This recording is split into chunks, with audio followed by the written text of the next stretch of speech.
What's up, y'all? You are tuned in to the Listen Up podcast. I'm your host, Jess, and it's time for you to listen up to what God has called you to do. Let's get it. Hey, y'all. Welcome back to the Listen Up with Jess podcast. I'm so excited that you have pressed play on this episode. What's up? We are in season 5 of the Listen Up with Jess podcast. I'm just so blessed, y'all. I am so blessed because I have been reflecting on season 5 and just to see how far we've come with the podcast. It's just a testament of God's grace, of his intentionality. I'm coming up on my 3rd year anniversary of the podcast next month, where I first launched back in 2019. And so God has really just like to see the participation, right? The listening, the following, and those who have just been tuned in all around the world, y'all. Like, your girl's international. Like, this is not just like, oh, domestic. No, we are across the world. Like, I'm able to view just my analytics and to see who is listening out here to this podcast. And it is a blessing. And I'm excited for God to move in this new year. Because if you are listening up to this episode, first of all, you're a real one because you have subscribed to the podcast, okay? And we respect that and we love you for that, because I am not going to be promoting this episode. I am on my still on my social media fast. So from Instagram. So your girl, I was like, I'm not promoting this, but I wanted to get this Minisode. It's going to be a Minisode. So episode out based off what God has just been kind of telling me for this year. And I just thought it was so fitting to share. So yeah, if you are listening to this, you're a real one. And don't forget to share the love and make sure you're sharing still the podcast, okay, in this new year. So we are in 2022. Child, we're in the middle of January, almost at the end. January seems like a long month, child, just long. And you know, like every time like we begin a new year, you be like on your stuff. You like, okay, like I got New Year's resolution, or I'm about to start back, eating healthy and working out for 30 days or 20 days. Or if you like me, doing a fast, the 21-day fast. Like, child, I'm like, January, hurry up.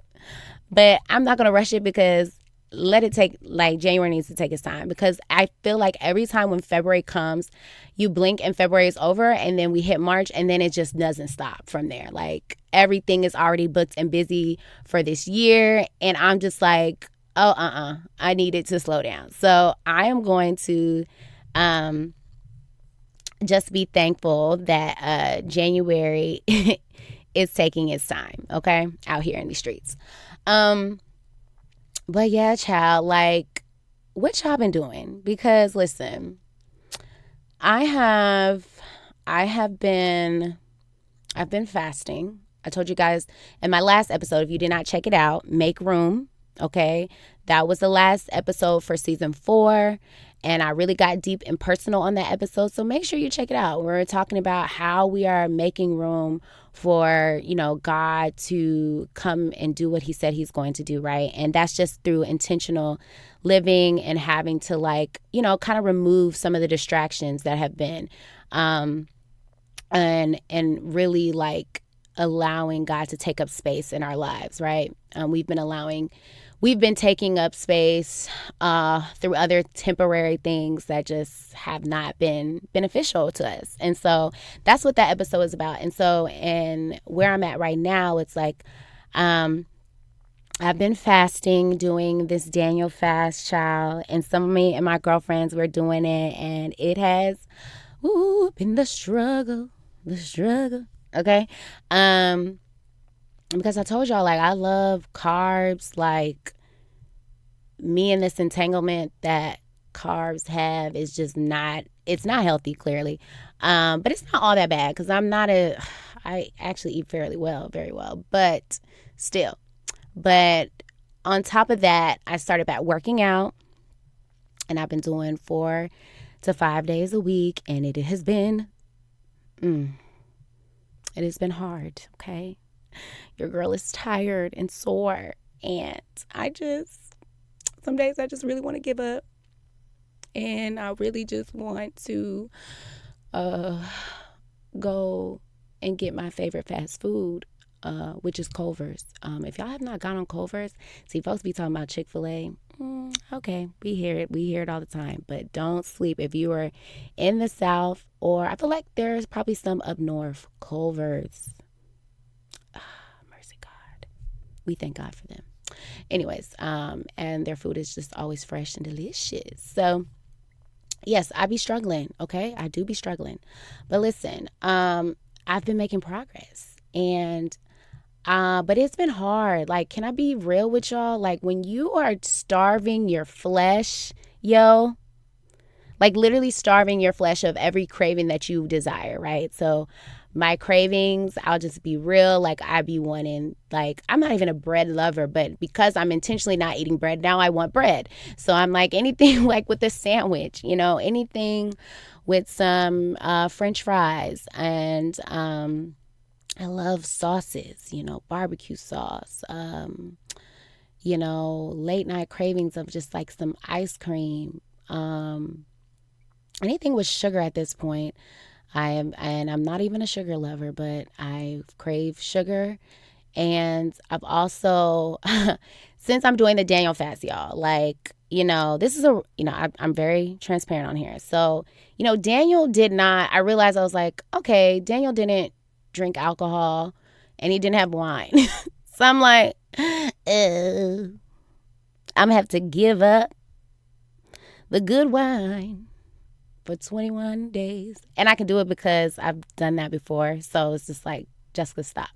And so I am like intentionally not drinking alcohol, and I haven't smoked any weed because I was honest with y'all. I had been struggling. Your girl was struggling last year on that because, oh Lord. And so I have like really just been sobering up my mind, but not even just my mind, my spirit.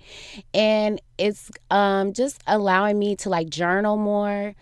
Some of my friends will ask like, well, what are you doing those moments of weakness?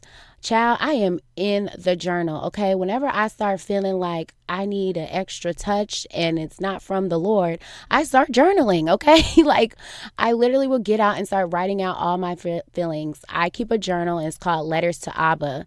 Abba stands for Father. And so I will literally just write out all of those cravings, all of those feelings, and surrender them in my journal. And it is really therapeutic, very healing before I go to bed. And even in the middle of the night, there's times where like I just wake up. Recently I've been waking up at like 3 in the morning, and my mind is just racing, and I just don't understand. So I'll start putting on like, it's called scripture lullabies that kind of help me sleep. And bring my mind back to peace. But it's because it's warfare happening, y'all. Like, it's literally spiritual warfare. Like, as soon as you're intentional trying to starve your flesh and feed your spirit, the enemy is ready to pounce on you like a roaring lion, okay? He is coming for your neck, okay? But guess what? I serve a mighty God, right? So when I can just come to him in my weakness, he does give me strength in that. And so I'm praying for anybody that is out here doing the fast too. Let me know if you are. Hit me up. Let me know, and just be like, Jess, it has been the struggle, okay? Like, I need extra anointing, extra prayer. I am praying for you, seriously, and we're going to get through this fasting season, because I do believe God is going to open up some doors. I'm praying specifically for God to open up doors, just like within my ministry, within my career, and just within my personal relationships, and healings. And so I'm just I'm hopeful, right? I'm hopeful. Okay. So, we're going to get into this quick, just like mini episode where we're talking about I'm just drop some gentle reminders, right? Gentle reminders for this episode, but what is the word for 2022? So everyone kind of already has everyone sometimes will have like a vision board, or they may have their affirmation or vision statement for the year, which is great. Or some just come up with a word, the word of the year, right? And so I typically try to do that. I think last year my word or my phrase was be present. And that was really just me pressing into, like, you don't always have to rush to the next. You don't always have to like be busy, and keep your mind focused in the now, and be present in the now, and embrace the now, and embrace where you are, and try to stay focused. I think, honestly, I did a good job. God threw some curveballs at me last year, where he literally forced me to be still and be present after the last 5 months of 2021, child. So, it is what it is. And I think I did have to learn things the hard way, but nevertheless, definitely it was a blessing and a lesson. So I learned how to be still and be present. And so in this year, my word, I don't know, the word just kept coming to my mind, and it was so basic. And I was like, God, you don't have nothing else deeper, more profound for me, right? And he was just like, child, no. Okay, this is what it is. And as I'm like, have been doing like my therapy and all that, you know, every session I left, I just kept, I started seeing the progress in my healing, right? And based off of how I'm responding to a lot of my triggers and to the traumas that I have gone through. And as the progression was coming, I was just like, Lord, I feel like you're teaching me to receive. And so the word of the year is receiving. And I was just like, God, what is receiving? Like, why is that word just keep coming up to me? And he was like, he spoke to me. He was like, because I want you to be prepared to receive every good thing that I have for you. You have gone through so much pain and so much trauma.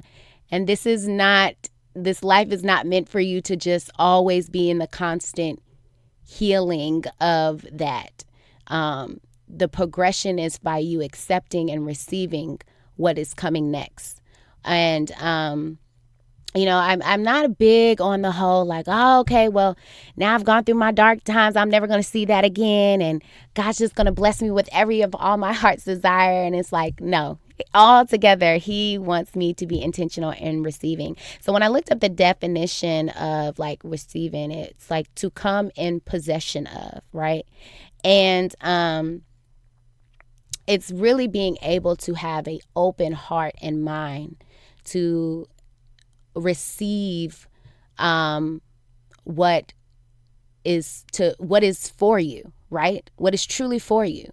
And I was reflecting over my life and seeing how much I struggle with just receiving anything from others.